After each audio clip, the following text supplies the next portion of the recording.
I'm Father Don Conroy, longtime CFM chaplain.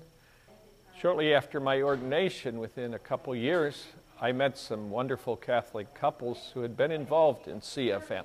I got a call from a Christian Family Movement leadership couple, and we're going to come by in the car tomorrow night and take you to our meeting. So I sort of priest-napped, you might say, kidnapping a priest, but that's okay, it's allowed. I discovered the joy of being a CFM chaplain, of promoting a CFM event, and it surfaces all kind of wonderful lay Catholics who act on their baptism and confirmation. They live it out in a positive way and are not just passive Catholic. They start to understand the value and dignity of Christian marriage, understand it more, but they understand what the gospel's really about.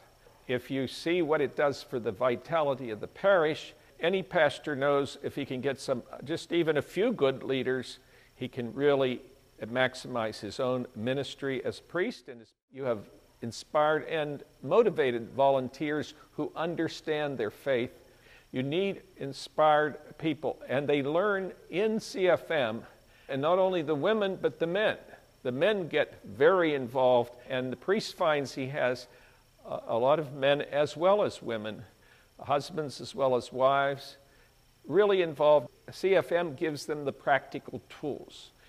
At the heart of CFM is a process that comes from the gospel that Cardinal Cardine discovered in his own priesthood. You don't have to tell them everything, spoon-feed them, because they now understand what you want them to do and what the Lord wants them to do. And as Jesus grew in age and wisdom and grace, so they see their children really understanding the values of the gospel and bringing joy and peace and fulfillment to their own lives.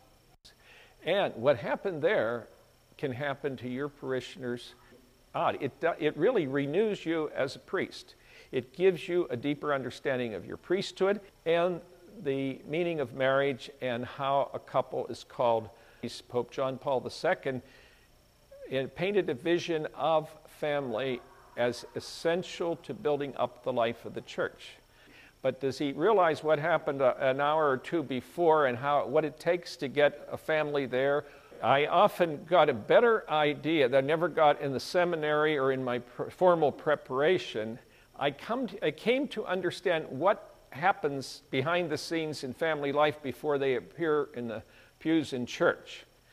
This does it. This is what you really want. I started in the Christian Family Movement, family ministry many years ago. I'm now a priest some 46 years. When you think of that, well, what has kept me focused in my priesthood and fulfilled in so many ways? The priest doesn't have to be doing everything. He has to be a leader that can inspire them and call them to their true vocation. This is what happens in CFM training, but in a deep spirit of love of the church, love of their family, and love of the total world that Jesus gave his life for.